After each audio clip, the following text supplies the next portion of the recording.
Terima kasih tim Present Worship, tim SOT, dan semua tim yang sudah melayani. Puji nama Tuhan. Shalom. Sekali lagi boleh saya lihat lambaian tangannya yang bersuka cita hari ini? Katakan haleluya. Hari ini kita akan, saya ingin berbagi, saudara, saya tidak akan, bukan khotbah, tapi saya selalu disclaimer di awal, saya di sini sharing karena saya bukan pendeta, saya hanya hambanya yang menyampaikan isi hati Tuhan yang saya rindu bagikan juga dengan saudara semua di tempat ini. Hari ini kita akan membahas tentang kasih yang tidak pernah selesai. Siapa di sini yang pernah dengar cerita tentang orang Samaria yang baik hati? Boleh lambaikan tangannya? Wah, ada yang belum dengar ini. Mana ibu-ibu YHS Kids? Boleh diceritakan nanti ya. Adik-adik juga kalau belum tahu ceritanya nanti bisa dibaca di Lukas pasal 10 ayat 25 sampai 37. Jadi sebenarnya beberapa waktu yang lalu, minggu lalu tepatnya, kami satu kantor, lebih tepatnya yang kantor Jakarta dengan yang region Nusa Tenggara itu kami berkumpul di Labuan Bajo untuk rekoleksi bahasa sananya. Tapi kalau bahasa kita itu lebih disebut dengan retret. Nah, yang saya sampaikan hari ini adalah impresi saya terhadap rekoleksi kami selama 2 hari. Kami dikumpulkan di satu tempat dan kami full membahas tentang kasih Tuhan. Temanya tahun ini adalah Deus Caritas Est, Elohim adalah kasih. Dan ini semua hasil catatan-catatan saya, dan kalau Bapak Ibu Saudara lihat gambarnya bagus, ini adalah hasil karya ChatGPT. Tapi materinya dari saya cuma berusaha memvisualisasikannya lebih mantap gitu dengan ChatGPT. Oke. Sekarang kita hidup di dunia yang semakin terhubung.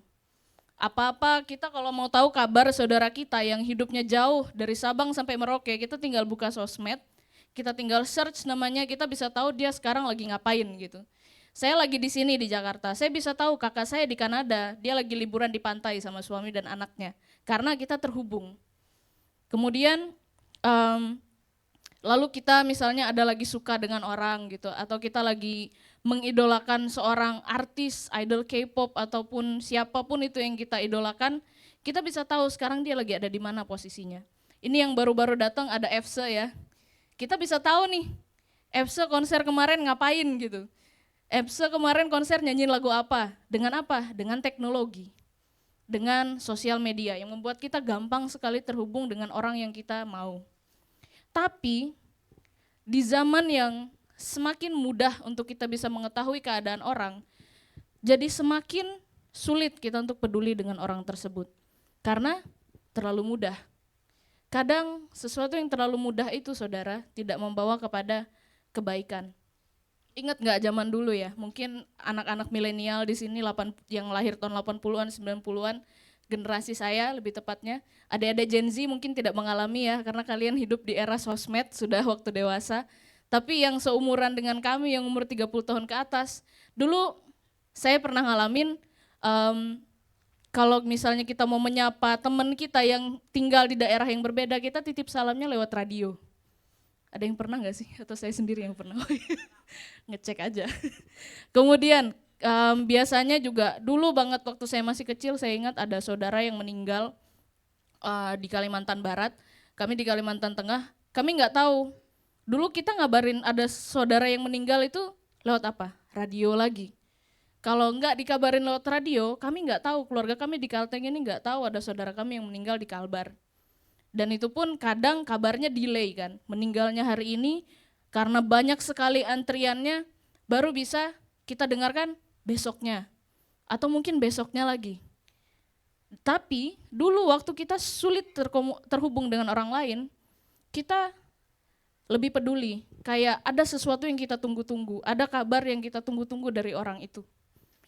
Tapi di zaman sekarang, ini seperti di gambar ini ya, karena kita terlalu gampang untuk terhubung dengan orang lain, terkadang orang yang ada di sekitar kita nggak melihat keberadaannya karena kita sibuk dengan gadget. Ketika kita berjalan, kita sibuk pakai TWS, terus kita jalan, kita scroll sosmed, kadang juga kita naik transportasi umum, orang di kiri kanan kita sering ya lewat di beranda TikToknya Bapak Ibu Saudara, Ada mungkin anak muda duduk di kursi prioritas, dia pakai headset, dia dengar lagu, dia tidur. Padahal ada orang tua di depannya, udah ngos-ngosan, udah pengen duduk gitu.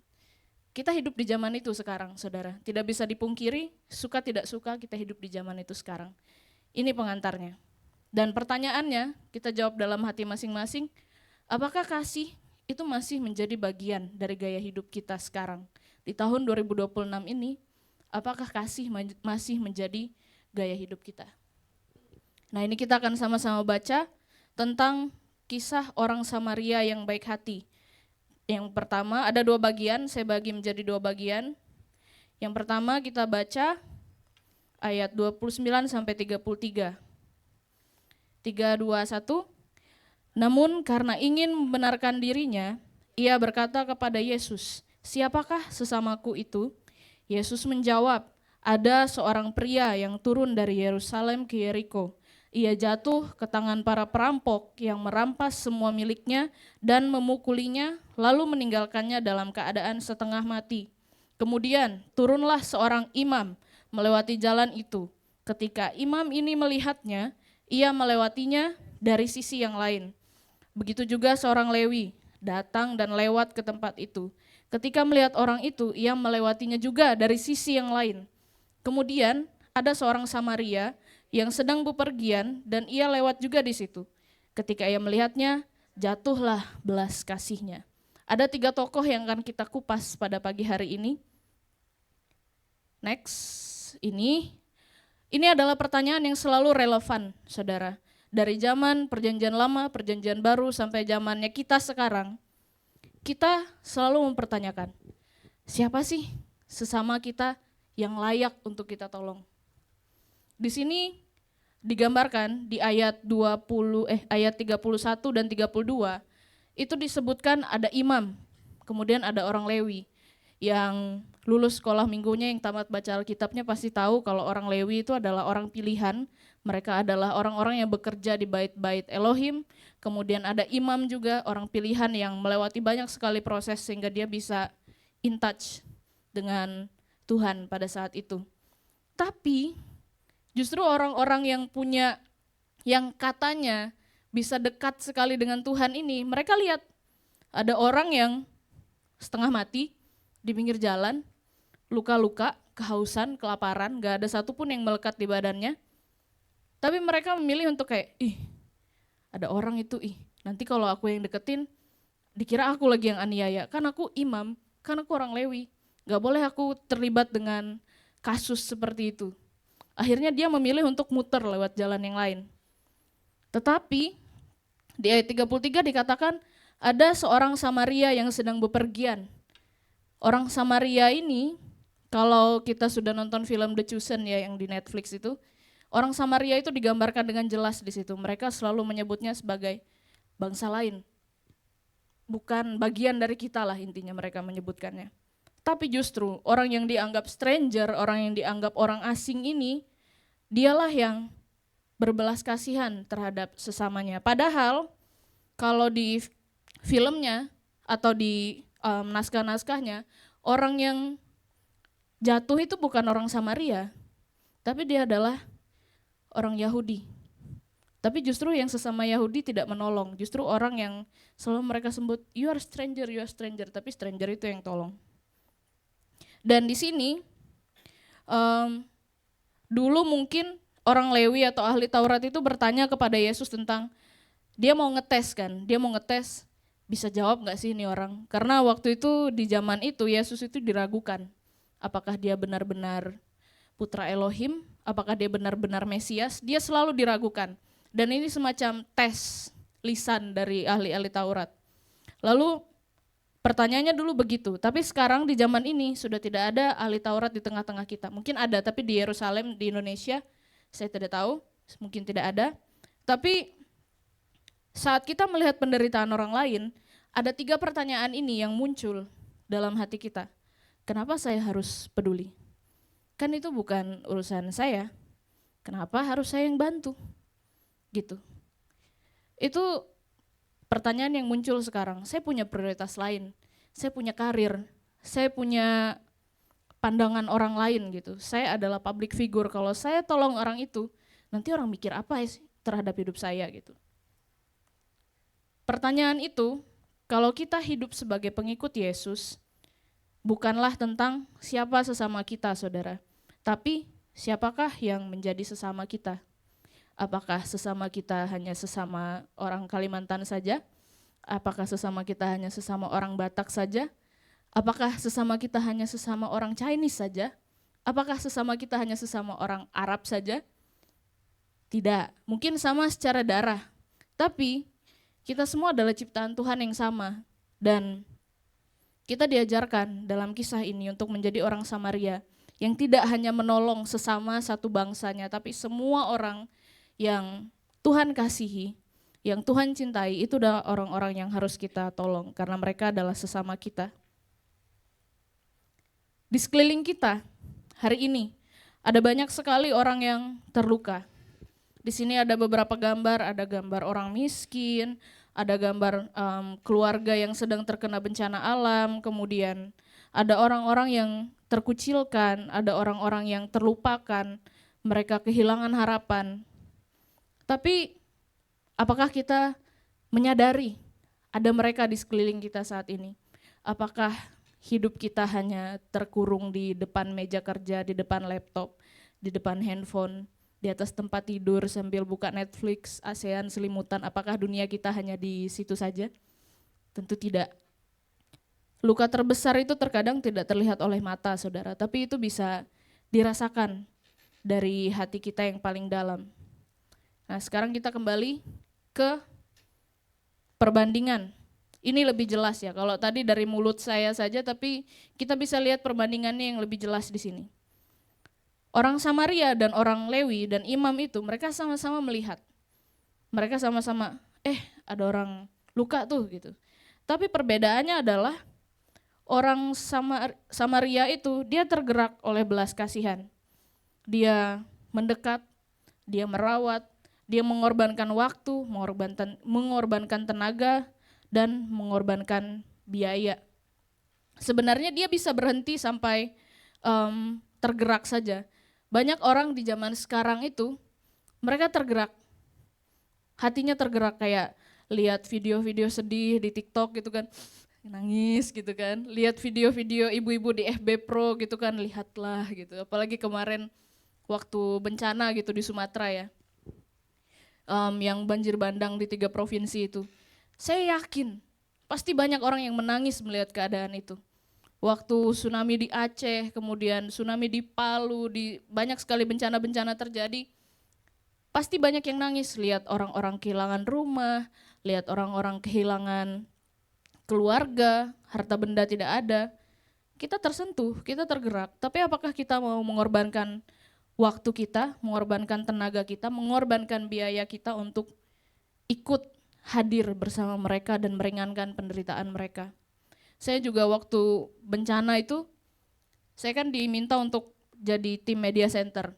Ada setiap hari itu ada banyak sekali video masuk dari Aceh, dari Padang, dari Sibolga, itu masuk terus ke WA saya, dan tiap saya lihat video itu, ya itu saya tergerak gitu.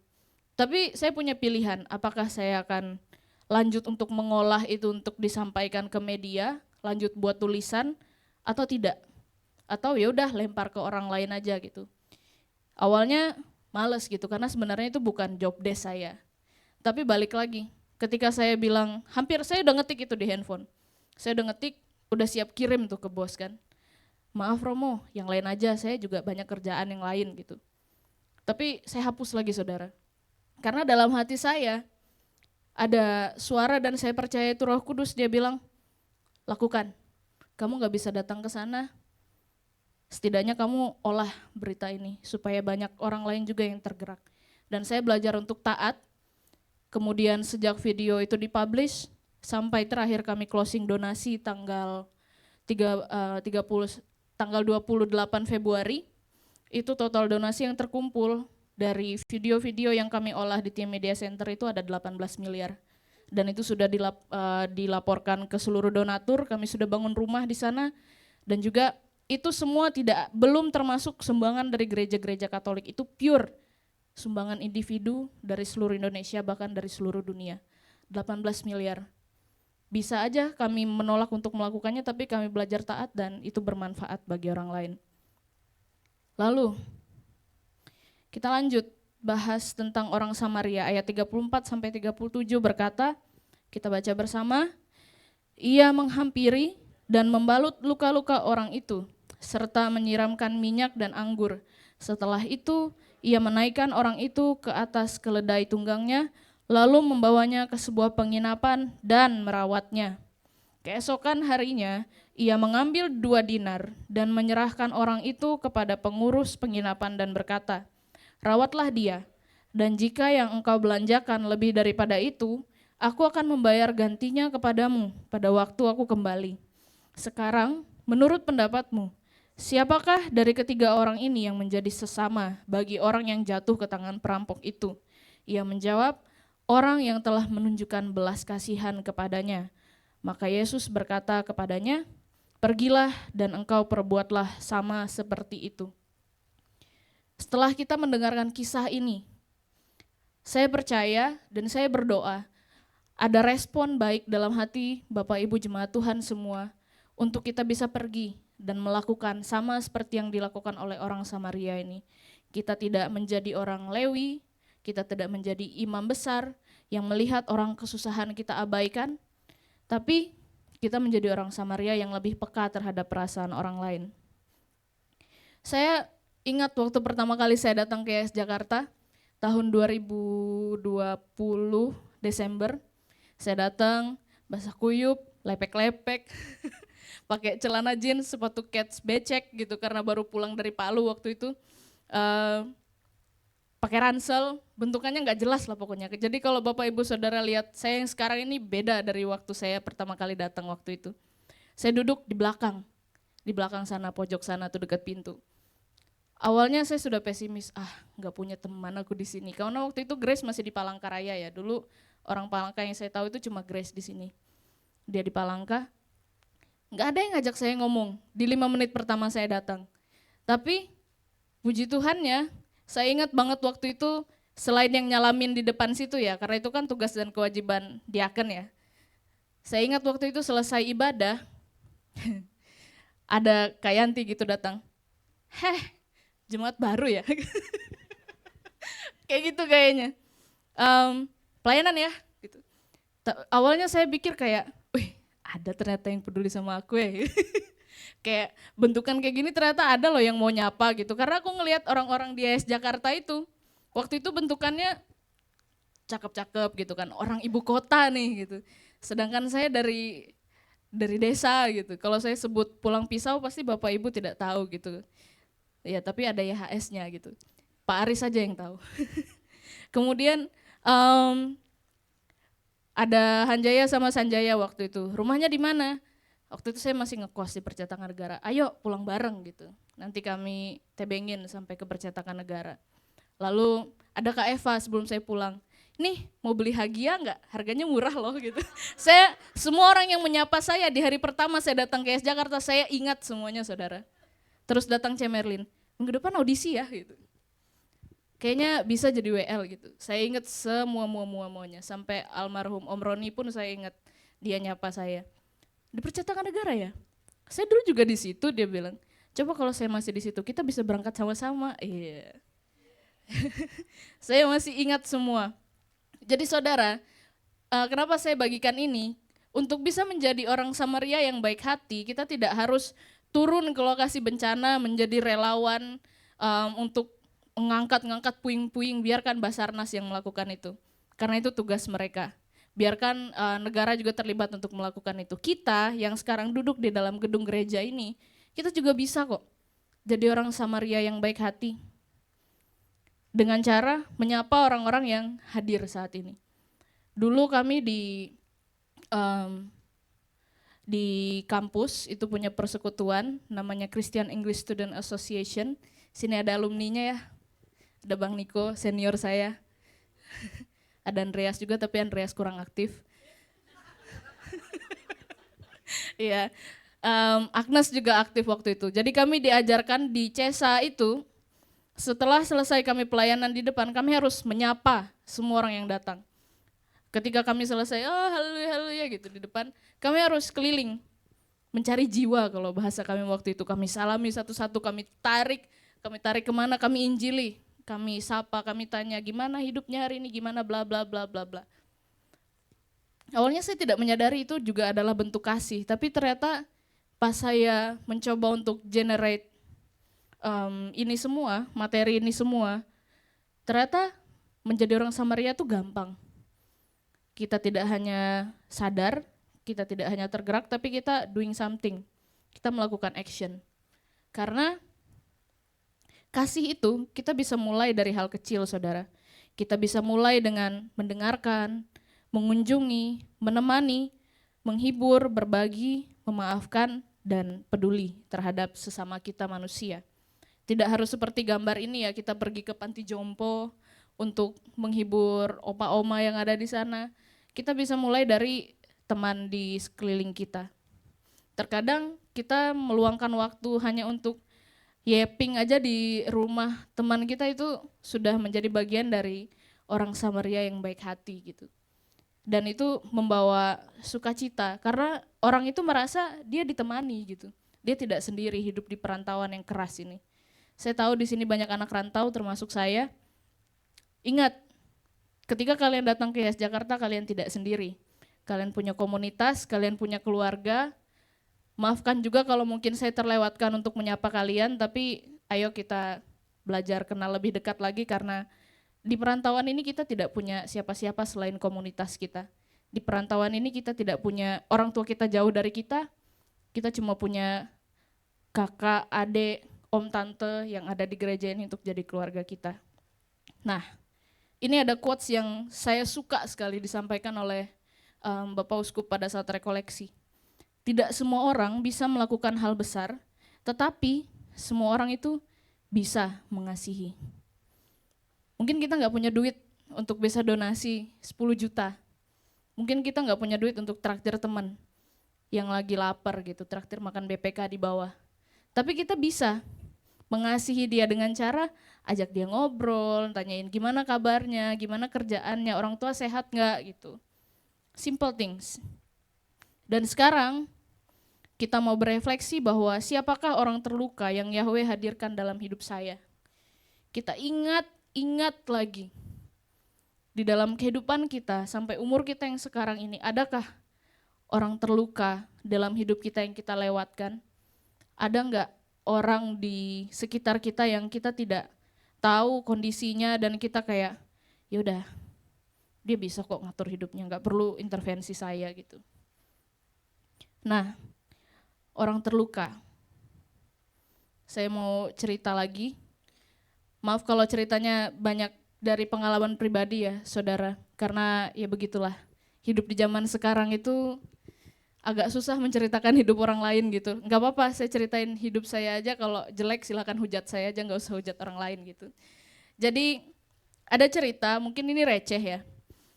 Waktu November itu kan ada bencana, terus kami lagi sibuk packing barang di kantor untuk dikirim ke Sumatera. Waktu lagi sibuk packing barang, ada kucing. Ada kucing, kebingungan, kelihatan di depan kantor. Kan kantor saya itu di pinggir jalan raya, terus di depannya orang lagi bangun LRT. Ada kucing, anak kucing lebih tepatnya kecil.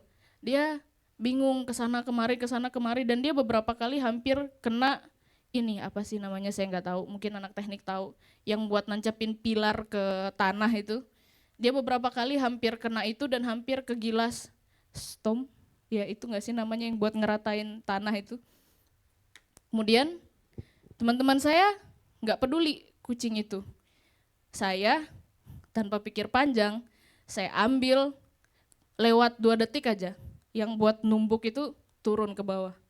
Saya bawa kucingnya ke kantor, dia gemetaran, dan saya rawat sampai sekarang, namanya Bobby. Ya, jadi itu kucing yang sering muncul di story saya kalau yang temenan di Instagram itu namanya Bobby. Kenapa saya kasih nama Bobby? Karena dia muncul pada hari bencana di Sumatera Utara. Mohon maaf, terinspirasi. Tapi kucingnya Pak Prabowo juga namanya Bobby gitu, dan itu lucu gitu. Dia datang kondisinya kurus, kecil, kayak stunting gitu, perutnya besar, tangannya kecil, dan hampir mati gitu. Tapi waktu itu balik lagi, pengalaman pribadi, Tuhan bilang, tolong kucing itu. Nggak tahu maksudnya, kenapa harus tolong kucing Tuhan? Kenapa nggak tolong manusia? Kenapa harus tolong kucing stunting gitu? Tapi ternyata setelah seiring dengan berjalannya waktu, si Bobby ini tumbuh besar, lucu, gendut, dan bulunya tuh halus sekali sampai hari ini. Dan awalnya itu cuma saya yang sayang sama Bobby. Sekarang, wah, semua orang di kantor tiap datang pagi-pagi manggilnya Bobby gitu. Dan dia udah bisa nyaut, saudara. Dia bisa nyaut, lalu kadang saya khawatir gitu kan, kalau saya nggak ada siapa yang kasih makan Bobby. Sekarang tanpa saya minta pun semua orang sampai satpam, sampai ibu yang masak di dapur kasih makan Bobby. Dan di luar dugaan saya, waktu kami rapat, itu rapat serius di kantor itu. Tiba-tiba direktur kami bilang, saya senang lihat kalian mengasihi Bobby. Hah? Bingung kan?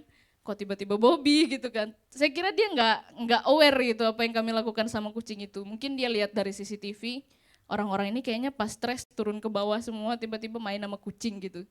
Jadi dia bilang, saya senang lihat kalian mengasihi sesama ciptaan Tuhan. Tidak hanya mengasihi sesama manusia, tapi mengasihi Bobby juga itu salah satu prestasi kalian yang saya apresiasi, dia bilang. Karena dulu kami tuh jarang ngobrol, saudara. Tahu kan pasti ya orang yang kerja di kantoran itu kerja ya kerja, makan siang, jalan keluar, balik kerja lagi. Dulu kami begitu. Tapi setelah ada kucing ini, kucing hasil rescue ini yang dulu stunting sekarang tidak stunting lagi, jam istirahat itu kami ngumpul semua di bawah. Sebelum makan siang, kami kasih makan Bobby dulu, kami sisirin, kemudian kami ajak main, ya begitu. Kami yang gak pernah ngobrol sebelumnya, tidak kenal satu sama lain, gara-gara ada kucing ini, kami jadi bisa kenal sesama kami gitu. Dan itu yang dilihat sama direktur dan dia bilang, sampai nanti kita pindah kantor, kita bawa Bobby gitu. Dia adalah staff stress management di kantor ini gitu. Jadi itu. Jadi kita bisa mulai dari hal terkecil ya, itu intermezzo. Maaf cerita Bobby. Lalu ini adalah salah satu pesan kuncinya. Di zaman sekarang kita itu diekspektasikan Tuhan sejak perjanjian lama untuk bisa menjadi sesama, menjadi harapan dan menjadi kasih untuk semua orang. Tanpa harus bertanya siapa sih yang layak kita tolong. Tapi kita harus mulai bertanya dari sini, gimana saya bisa nolong orang? Di gereja ini waktu itu ada beberapa orang yang mengalami struggle tentang pekerjaan. Awalnya kita bingung, emang kita siapa bisa nolong gitu, tapi semakin kesini kita selalu nanya, kita punya grup ya, selalu kita tanya, apa yang bisa kita bantu, apa yang bisa kita tolong, apa yang bisa kita lakukan supaya kamu bisa cepat enak gitu hidupnya. Dan itu adalah salah satu praktek orang Samaria baik hati yang kita lakukan, tapi kita mungkin tidak tahu teorinya, cuma kita sudah mempraktekannya. Kita melihat dengan hati, kita mendekati orang tersebut dengan kasih, dan kita menolong dengan tindakan. Nah ini juga ada beberapa tokoh di dalam Bible yang sempat merasa kasih Tuhan dalam hidupnya itu sudah berhenti. Di sini ada Daud. Kita tahu bahwa Daud adalah orang yang sangat memuja-muji Tuhan dalam kehidupannya setiap hari. Dia selalu bilang, Tuhan adalah gembalaku. Mazmur pasal 23 ayat 1 dan seterusnya. Dia selalu bilang, Tuhan adalah gembalaku, takkan kekurangan aku. Ia menuntunku ke air yang tenang, ia menyegarkan jiwaku dan seterusnya. Tapi ada masa di mana Daud juga pernah berkata, Tuhan, sampai kapan sih Tuhan melupakan aku? Tuhan, sampai kapan sih aku akan ditinggalkan begini? Tuhan adalah gembalaku, itu muncul di Mazmur 23. Sedangkan ketika Daud mempertanyakan hidupnya itu muncul di Mazmur pasal 13. Jadi kadang ketika kita mendapatkan temptation atau ujian kehidupan, kita merasa kasih Tuhan itu udah selesai di hidup kita. Udah mentok sampai sini aja Tuhan, Tuhan sayang sama aku kayaknya. Gara-gara aku nakal gitu kan, Daud nakal waktu itu ya. Dia mengambil istri orang gitu dengan cara yang licik. Terus setelah kejadian itu bertubi-tubi semua tuh datang kehidupannya dan dia menggerutu sama Tuhan. Sampai kapan sih Tuhan mau lupain aku? Kan aku diurapi, kan aku dipilih. Masa gara-gara kesalahanku begini aja Tuhan lupain aku gitu. Tapi setelah dia bertobat dan dia berbalik ke jalan yang benar, dia menulis Mazmur pasal 23 dan berkata, Tuhan adalah gembalaku dan aku tidak akan kekurangan. Tokoh kedua, Ayub. Ayub ini adalah orang yang percaya, tetap percaya dan berharap kepada Tuhan di dalam pencobaan. Ada kisahnya di dalam Ayub pasal 13 ayat 15. Dia berkata, sekalipun ia membunuh aku, sekalipun Tuhanku membunuh aku akan tetap berharap kepadanya. Tapi Ayub ini adalah orang yang sama di Ayub pasal 3 ayat 11. Dia mengatakan, kenapa aku harus mengalami semua hal ini? Kenapa aku gak mati aja dari waktu aku lahir? Kalau Tuhan izinkan aku untuk melewati hal-hal yang sangat pahit seperti ini. Orang yang sama yang mengucap syukur, yang tetap percaya adalah orang yang sama juga yang mengutuki kelahirannya. Dia merasa kasih Tuhan sudah selesai di hidupnya ketika semua cobaan, semua ujian itu dia alami. Yang ketiga, ada Yeremia. Dalam Yeremia pasal 20 ayat 14-18, Yeremia mengutuki hari kelahirannya karena penderitaan yang dia alami. Dalam 4 ayat itu, saudara bisa baca sendiri nanti di rumah, ada penderitaan macam apa yang dihadapi Yeremia pada saat dia sedang melakukan pelayanannya terhadap Tuhan. Tapi, inilah, di Ratapan pasal 3 ayat 19 juga berkata, ingatlah akan sengsaraku dan pengembaraanku, akan ipu dan racun itu. Dia banyak sekali luka, banyak sekali kesedihan, banyak sekali kekecewaannya bukan terhadap manusia, tetapi terhadap Tuhan. Yang dia sudah bela-belain seluruh hidupnya, dia berikan untuk kemuliaan Tuhan, tapi malah mengalami hal-hal buruk. Yang selanjutnya ada Elia. Pasti kita tahu ceritanya di Perjanjian Lama bahwa Elia itu pernah menurunkan api dari langit. Dia adalah nabi yang sangat powerful pada saat itu. Dia adalah nabi yang diperlengkapi dengan kuasa yang luar biasa dari sorga. Tapi dia juga pernah berada di titik terendahnya. Sampai dia ngomong sama Tuhan, udah cukup Tuhan, ambil aja nyawaku. Dia udah merasa capek gitu di 1 Raja-Raja pasal 19 ayat 4. Dia mengatakan itu, saudara. Saudara bisa cek nanti di Alkitab masing-masing. Kenapa saya membagikan ini? Intinya adalah saya tidak tahu kondisi macam apa yang Bapak Ibu Saudara alami saat ini. Saya tidak mengerti temptation, cobaan apa yang sedang dialami oleh Bapak Ibu Saudara saat ini. Tapi saya cuma mau bilang, kasih Tuhan dalam hidup kita semua itu tidak pernah selesai. Kasih Tuhan dalam hidup kita itu akan selalu ada. Kasih Tuhan itu akan selalu dinyatakan. Sekalipun saat ini hidup kita sedang pahit, hidup kita sekarang sedang tidak baik-baik saja, kita sedang merasa Tuhan meninggalkan kita, tapi kita mau terus percaya kalau kasih-Nya, mujizat-Nya, penyertaannya akan selalu dinyatakan dalam kehidupan kita. Sebentar lagi saya akan selesai, saya undang pemain musik maju ke depan.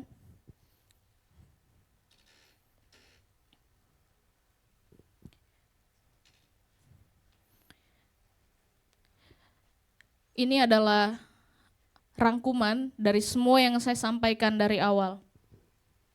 Mungkin hari ini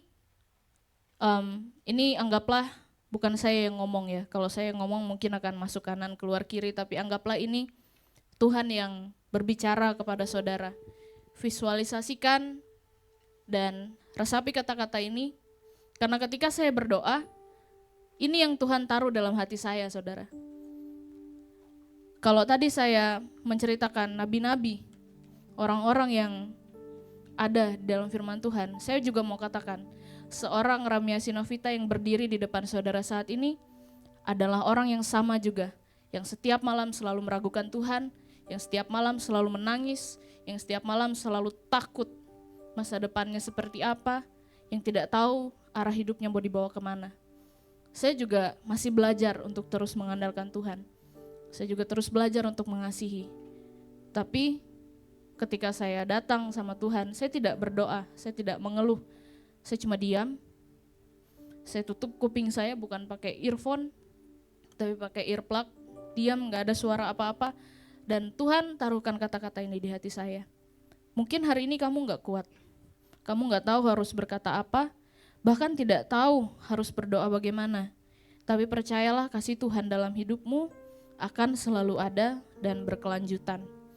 Tuhan tetap mendengar, menguatkan, dan menjawab doa, bahkan isi hati yang tidak pernah kamu ucapkan.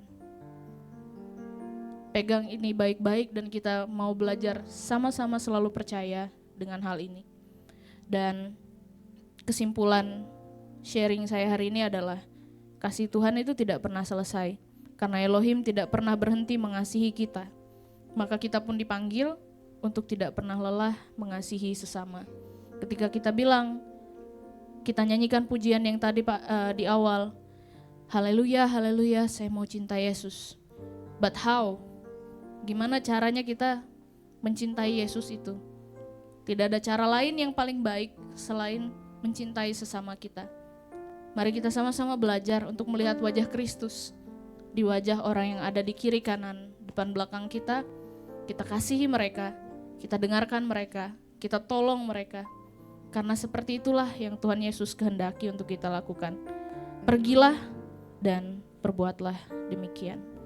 Kita nyanyikan pujian yang awal tadi, yang terutama di dalam hidup ini.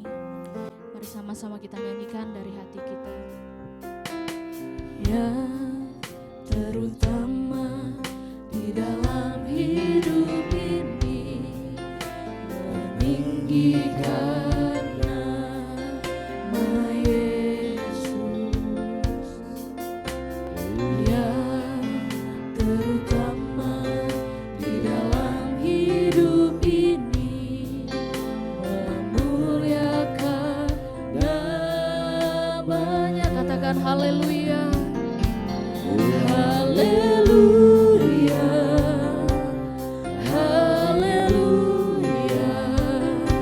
Saya mencintai Yesus. Haleluya, haleluya, haleluya. Saya mencintai Yesus. Saya rindu jemaat Tuhan sendiri katakan dari awal, yang terutama.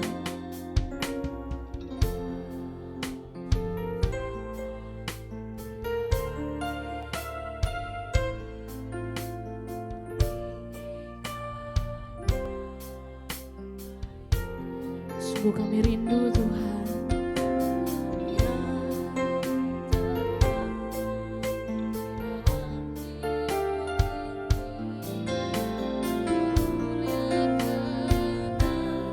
Mari bersama katakan haleluya, haleluya, haleluya, haleluya. Saya mencintai Yesus. Haleluya, haleluya, haleluya. Saya mencintai Yesus. Haleluya, haleluya, haleluya. Saya mencintai Yesus. Haleluya, haleluya, haleluya. Saya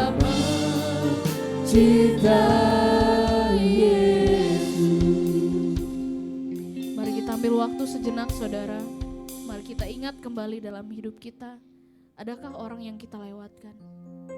Adakah sesama kita yang kita abaikan selama ini? Jikalau ada nama yang Tuhan taruh di hatimu saat ini, saya berikan kita waktu 1 menit, kita doakan, kita ucapkan berkat untuk orang-orang yang Tuhan taruhkan namanya dalam hati kita. Kita mau perkatakan berkat, kita mau perkatakan yang terbaik dalam hidupnya. Lebih dari 1 orang tidak apa-apa. Doakan dia, berkati hidupnya. Thank you Jesus.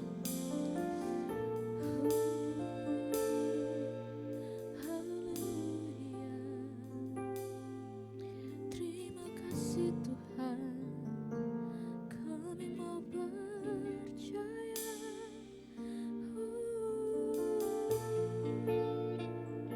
Jikalau orang yang Tuhan taruhkan namanya di hatimu adalah orang yang sengaja kamu hindari selama ini, mari sejenak lupakan setiap masalah, lupakan setiap amarahmu terhadap orang itu, kasihi dia, doakan dia sama seperti Yesus telah mengasihi kehidupanmu.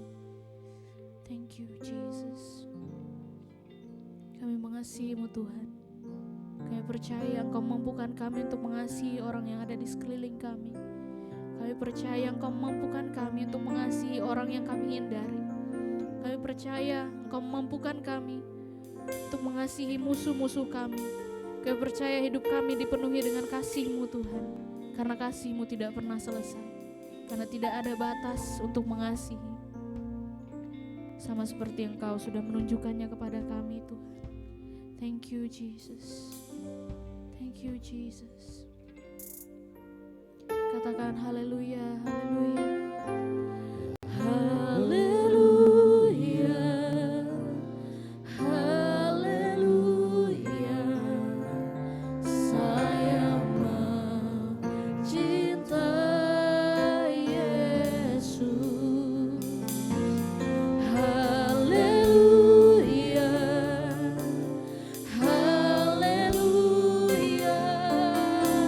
Saya mencintai Yesus. Dengan segenap hatimu katakan haleluya.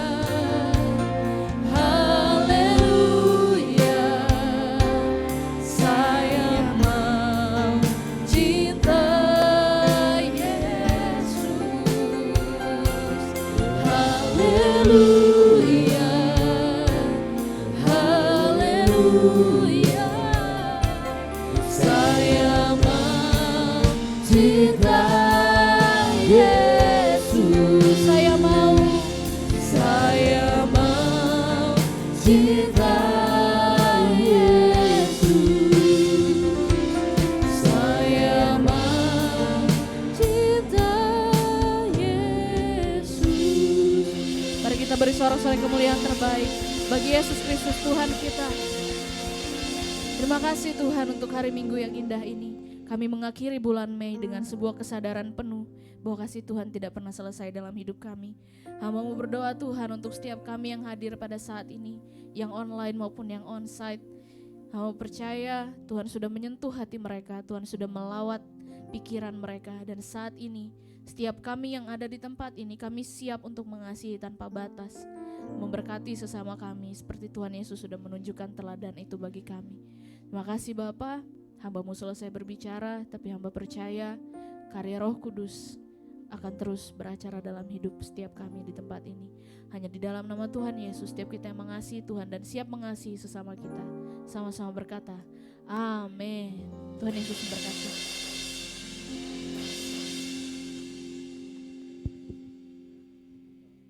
Kita akan memberikan persembahan yang kedua. Kita berdoa dulu. Makasih Tuhan buat firman-Mu menguatkan kami. Sebentar kami mau memberikan yang terbaik dalam nama Yesus. Amin. Yang terberkati pada ibadah hari ini bisa lambaikan tangannya semuanya. Mari sama-sama kita mau akhir ibadah kita dengan sukacita. Sama-sama kita bagi berdiri. Kita mau puji Tuhan kita lagi.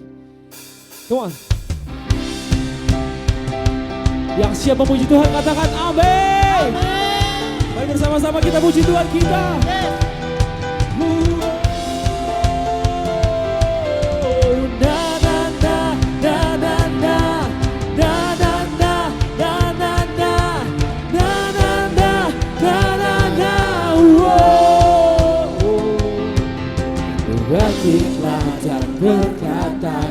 berkat atas hidup yang diberikannya. Dengan pasti, dengan iman, nyatakan kekuatannya, kedahsyatannya di hidupku. Katakan bangkit. Bangkitlah dan berkatakan berkat atas hidup yang diberikannya. Jangan pasti dengan iman, nyatakan kekuatannya, kedahsyatannya di hidupku. Katakan kedahsyatannya, kedahsyatannya di hidupku. Imanku berkata, katakan Tuhanku hebat. Siapa namanya saudara? Yesusku berkata, ku kuat melangkah bersama Dia. Oh, ku memuji, ku bersorak, ku mengangkat tinggi panjinya, panji kemenangannya. Ku bernyanyi semua ku, oh, ku bersorak, haleluya. Ku mengangkat tinggi panjinya, panji kemenangan. Ku menang, na na na na na na na na na na na na na na. Wow, sekali lagi katakan na na na, hey, na na na na na na. Wow, wow, oh, oh. Mari bersama-sama katakan, bangkitlah dan berkatakan berkat atas hidup yang diberikannya. Dengan pasti, dengan iman, wow. Dengan pasti, dengan iman, nyatakan kekuatannya, kedahsyatannya di. Mari bersama-sama tangan-tangan. Kedahsyatannya, kedahsyatannya di hidupku. Imanku berkata, Tuhan kita apa saudara? Tuhanku. Dengan iman katakan hebat. Siapa namanya Tuhan? Yesusku berkata, ku kuat melangkah bersama Dia. Wow, ku memuji, ku bersorak, ku mengangkat tinggi panjinya, gaji kemenangannya. Ku bernyanyi semuanya, oh oh oh. Ku bersorak, haleluya. Ku mengangkat tinggi panjinya, gaji kemenangan. Ku menang, oh, oh. Mari bersama-sama kita katakan, go, wow. Na na na na na na. Apa saudara? Lebih keras lagi, go. Na na na na na na. Wow, wow, wow. Na na na na na na. Na na na na na na. Mari bersama-sama angkat tanganmu, katakan Tuhanku berkata. Siapa? Tuhanku hebat. Yesusku berkata, ku kuat melangkah bersama Dia. Oh, ku memuji, ku bersorak, ku mengangkat tinggi panjinya, panji kemenangannya. Ku bernyanyi apa-apa, oh, oh, oh. Ku bersorak, haleluya. Ku Ku mengangkat tinggi panjinya, panji kemenangan. Ku menang, wow, ku menang, ku menang. Berikan sorak-sorai kemuliaan bagi Tuhan Yesus kita. Katakan haleluya.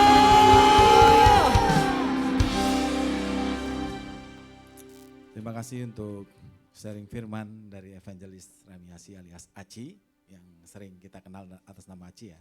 Memberkati kita semua dan ini harus kita tanamkan kasih ya. Kasih itu harus kita berikan kepada siapapun. Tidak melihat latar belakang suku, agama dan yang lain tetek bengeknya. Kasih itu curahan dari hati kita kepada sesama. Kita akan akhiri pada hari Minggu ini. Mari angkat tangan, kita akan terima berkat dari Tuhan.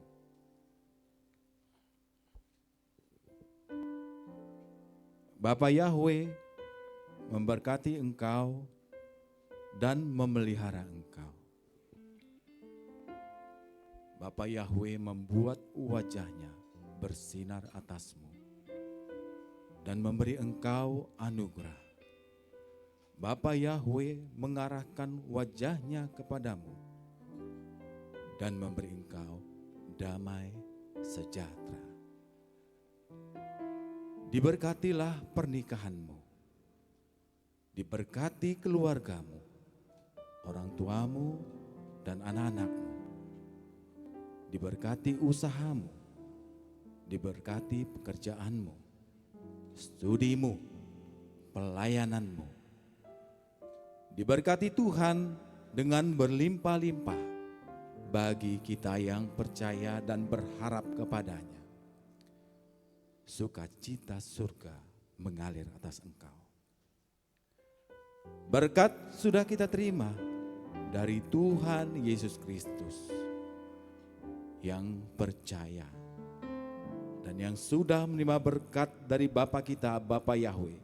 Sama-sama kita berkata, amin, amin, amin. Selamat hari Minggu.